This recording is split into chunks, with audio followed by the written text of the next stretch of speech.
1 বছর 9 মাস 10 দিন হলো বাংলাদেশিদের জন্য ভারতীয় ট্যুরিস্ট ভিসা বন্ধ আছে। সম্প্রতি এই ভিসা চালু নিয়ে বেশ কয়েকবার দুই দেশের মধ্যে আলোচনা হয়েছে। বাংলাদেশের পররাষ্ট্রমন্ত্রী খলিলুর রহমান ভারত সফর শেষে জাতীয় সংসদে দাঁড়িয়ে ভারতীয় ভিসা চালুর ব্যাপারে বেশ আশার কথা শুনিয়েছিলেন। এমনকি মে মাসের শুরুতে বাংলাদেশের বেশ কয়েকটি গণমাধ্যমে খবর প্রকাশিত হয়েছিল 6 মে থেকে বাংলাদেশিদের জন্য ভারতীয় পর্যটন ভিসা চালু হচ্ছে।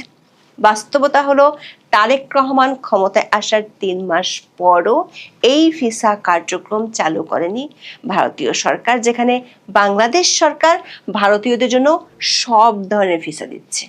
সবচেয়ে অবাক করা ব্যাপার হলো ভারত ও বাংলাদেশের মধ্যকার যতই রাজনীতি থাকুক না কেন, ইতিহাসে এই প্রথমবার এত দীর্ঘ সময় ধরে বাংলাদেশিদের জন্য ভারতীয় ট্যুরিস্ট ভিসা বন্ধ আছে।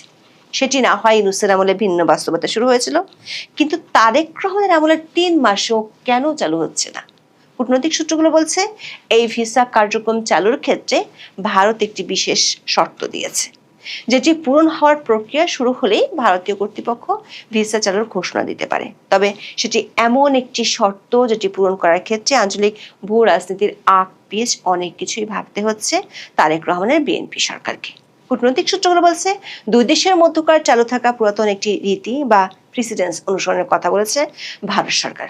সেটি হলে ভিসা চালুর ঘোষণার সাথে দুই দেশের মধ্যকার এই মুহূর্তে জিয়ে থাকা 6টি গুরুত্বপূর্ণ এবং স্পর্শকাতর ইস্যু নিয়ে দেশ দুটির প্রধানমন্ত্রীর মধ্যে 1-to-1 আলোচনার দুয়ার খুলে যাবে। শুধু খুলেই যাবে না, বাংলাদেশের রাজনীতিতে নতুন কিছু মেরুকরণ দেখা দিতে পারে। বিস্তারিত জানতে চলুন যাওয়া যাক বিশ্লেষণে।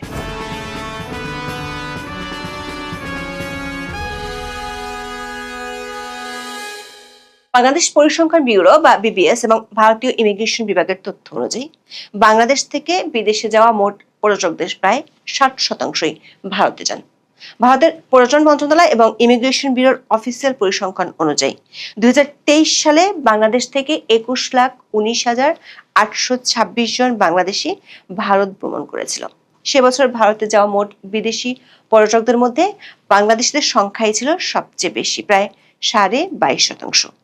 এই বিপুল সংখ্যক মানুষ মূলত চিকিৎসা বা মেডিকেল ট্যুরিজম, পর্যটন ও কেনাকাটার উদ্দেশ্যে ভারতে গিয়েছিল।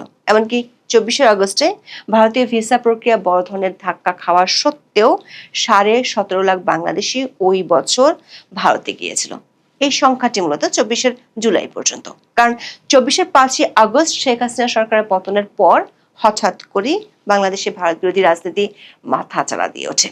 নিরাপত্তাজনিত চরম আশঙ্কার মুখে পড়ে যায় ভারত সরকার। সে কারণে 2024 সালের 8 আগস্ট বাংলাদেশের ইতিহাসে প্রথমবারের মতো বাংলাদেশে থাকা সকল ভারতীয় ভিসা আবেদন কেন্দ্রের কার্যক্রম অনির্দিষ্টকালের জন্য স্থগিত করার ঘোষণা দেয় ভারত সরকার। তৎকালীন অন্তর্বর্তীকালীন সরকারের পুরো শাসনকাল জুড়েই এই ভিসা সেবা মারাত্মকভাবে ব্যাহত হয়। 2024 সালের শেষের দিকে পরিস্থিতি আংশিক স্থিতিশীল হলে চিকিৎসা ও জরুরি শিক্ষার্থী ভিসা সীমিত পরিসরে পুনরায় চালু করা হয়।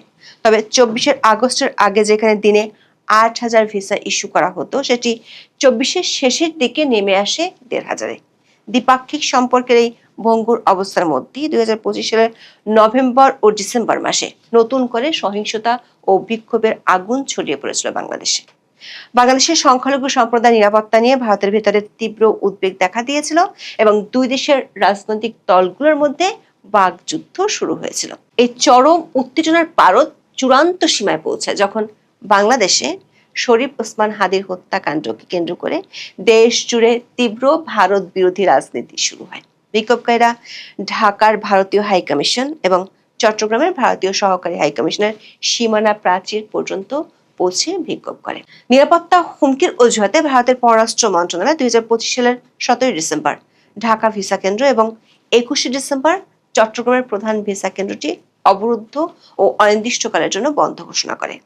ভারতীয় কূটনীতিক এবং কর্মীদের নিরাপত্তা বিধানকে নয়াদিল্লি অগ্রাধিকার দেয় এবং এর ফলে সাধারণ পর্যটকদের জন্য ভারতীয় ট্যুরিস্ট ভিসা সম্পূর্ণরূপে বন্ধ হয়ে যায়। এর মধ্যে ত্রয়োদশ জাতীয় সংসদ নির্বাচনে জিতে 17 ফেব্রুয়ারি তারেক রহমানের নেতৃত্বে বিএনপি ক্ষমতায় বসে। ফেব্রুয়ারির শেষ দিকে এসে ভারতের সহকারী হাইকমিশন সিলেট এবং অন্যান্য কয়েকটি কেন্দ্র থেকে পুনরায় চিকিৎসা এবং ডাবল এন্ট্রি ব্যবসায়িক ভিসা আংশিক পরিসরে ইস্যু করা শুরু হয়। এপ্রিলের শুরুতে ভারত সফরে গিয়েছিলেন বাংলাদেশের পররাষ্ট্রমন্ত্রী খলিলুর রহমান। সেই সফর থেকে ফিরে পররাষ্ট্রমন্ত্রী দাবি করেছিলেন বাংলাদেশিদের জন্য ভারতের ভিসা প্রদান কার্যক্রমে শিগগিরই ইতিবাচক পরিবর্তন দেখা যাবে।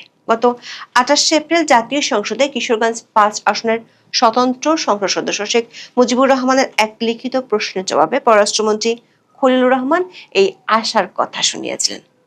প্রধানমন্ত্রীর পররাষ্ট্র উপদেষ্টা হুমায়ুন কবিরও একই ধরনের আশ্বাসের কথা বলেছিলেন। খোঁজ নিয়ে জানা গেছে বাংলাদেশের 16টি স্থানে Indian visa application centre IVAC থাকলেও বর্তমানে মাত্র 5টি আইভ্যাক থেকে ভিসা ইস্যু করা হচ্ছে সীমিত আকারে। ভারতীয় দূতাবাসের কর্মকর্তারা বলছেন এই পুনরায় কার্যক্রমের সামগ্রিক সক্ষমতা 24 আগস্টের আগের আমলের স্বাভাবিক ক্ষমতার তুলনায় মাত্র 15 থেকে 20% মধ্যে সীমাবদ্ধ আছে। দর্শক, ভারত ও বাংলাদেশের 56 বছরের দীর্ঘ দ্বিপাক্ষিক কূটনৈতিক ইতিহাসে সীমান্ত বন্ধ হওয়া, সীমান্ত বাণিজ্য স্থবির হওয়া বা কূটনৈতিক টানাপোড়েনের অনেক নজির আছে। তবে সাম্প্রতিক সময়ের মতো দীর্ঘস্থায়ী প্রাতিষ্ঠানিক এবং দেশব্যাপী সম্পূর্ণ টুরিস্ট ভিসা বন্ধ রাখার ঘটনা কূটনৈতিক দিক থেকে নজিরবিহীন। 1975 সালের 15 আগস্ট বঙ্গবন্ধু শেখ মুজিবুর রহমানের সপরিবারে নির্মম হত্যাকাণ্ডের পর বাংলাদেশে যখন দীর্ঘ সামরিক শাসনের সূচনা হয়, তখন দ্বিপাক্ষিক সম্পর্কের চরম অবনতি ঘটেছিল। বিশেষ করে গঙ্গা নদীর পানি বন্টন এবং ভারতের উত্তর পূর্বাঞ্চলের সীমান্ত নিরাপত্তা নিয়ে চরম অবিশ্বাস তৈরি হয়। কিন্তু সে চরম সংকটের দিনগুলোতেও ভারত সরকার প্রাতিষ্ঠানিক স্তরে বাংলাদেশি নাগরিকদের জন্য সাধারণ ভিসা পরিষেবা সম্পূর্ণ বা অনির্দিষ্টকালের জন্য বন্ধ করেনি। পরবর্তীতে 2001 থেকে 2006 সালের বিএনপি জামাত জোট সরকার আমলেও ভারতের উত্তর পূর্বাঞ্চলের রাজ্যগুলোর উগ্রপন্থী ও বিচ্ছিন্নতাবাদী গোষ্ঠীগুলোকে বাংলাদেশের মাটিতে আশ্রয় দেওয়ার অভিযোগকে কেন্দ্র করে দুই দেশের নিরাপত্তা ও রাজনৈতিক দ্বন্দ্ব চরমে পৌঁছায়। তখন ভিসা স্ক্রিনিং পদ্ধতি অত্যন্ত জটিল করা হয় এবং ভিসা মঞ্জুর করার হার প্রায় অর্ধেকের নিচে নামিয়ে আনা হয়েছিল। তবে আনুষ্ঠানিক বা প্রকাশ্য কোনো নিষেধাজ্ঞা ছিল না। নিকট অতীতে কেবল 2টি বিশেষ ক্ষেত্রে স্বল্প সময়ের জন্য ভারতের কূটনৈতিক মিশনগুলোর কার্যক্রম সাময়িকভাবে বাধাগ্রস্ত হয়েছিল। প্রথমটি ঘটেছিল 2013 সালে যুদ্ধাপরাধীদের বিচারের দাবিতে গড়ে ওঠা শাহবাগ আন্দোলন এবং জামাত শিবিরের সহিংস বিক্ষোভের সময়, যখন মিশনগুলোর নিরাপত্তার স্বার্থে কয়েকদিনের জন্য স্থানীয় পর্যায়ে কাজ বন্ধ রাখা হয়েছিল। দ্বিতীয় ঘটনাটি ঘটেছিল 2020 সালে বৈশ্বিক কোভিড-19 মহামারীর সময়। দর্শক, নিরাপত্তা ঝুঁকির একই যুক্তি দেখিয়ে বাংলাদেশের পররাষ্ট্র মন্ত্রণালয় 2025 সালের 22 ডিসেম্বর নয়াদিল্লির বাংলাদেশ হাইকমিশন এবং আগরতলা উপ হাইকমিশনের ভিসা পরিষেবা সম্পূর্ণ বন্ধ ঘোষণা করেছিল।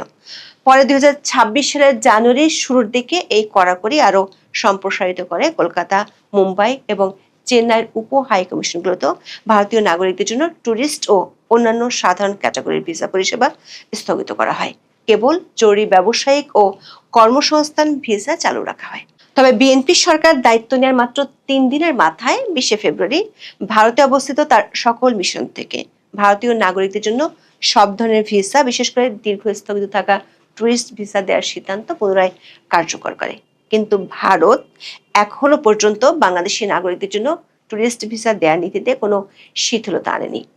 দর্শক, ভারতীয় টুরিস্ট ভিসা বন্ধ থাকার প্রভাব কেবল কূটনৈতিক আলোচনার টেবিলেই সীমাবদ্ধ নেই, বরং এটি দুই দেশের সীমান্ত এলাকার অর্থনীতি, বাণিজ্য, চিকিৎসা এবং লাখ লাখ মানুষের যাতায়াত ব্যবস্থার উপর এক বিরাট বিপর্যয়ের প্রভাব ফেলেছে। বিপুল সংখ্যক পর্যটকের আগমন হঠাৎ করে বন্ধ হয়ে যাওয়া ভারতের পশ্চিমবঙ্গ এবং উত্তর পূর্বাঞ্চলের রাজ্যগুলোর অর্থনীতির জন্য বিরাট ক্ষতি।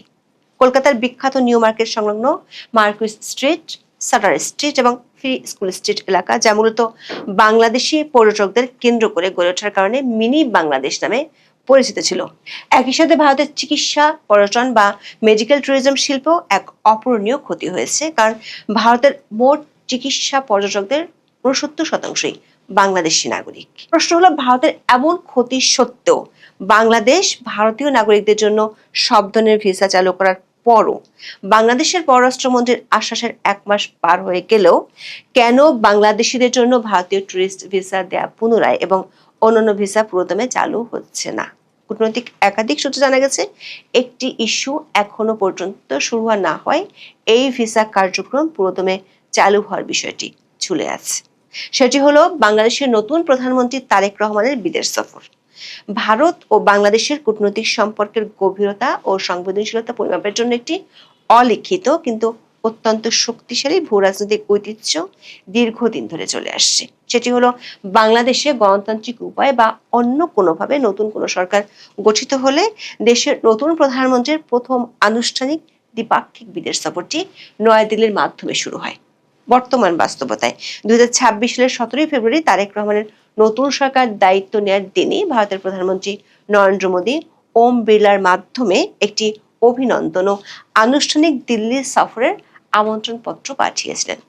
কূটনৈতিক সূত্রগুলো বলছে, নয়াদিল্লি এখন বাংলাদেশের নতুন সরকারের তরফ থেকে সেই একই ঐতিহাসিক ঐতিহ্যের পুনরাবৃত্তির প্রত্যাশা করছে, যা প্রমাণ করবে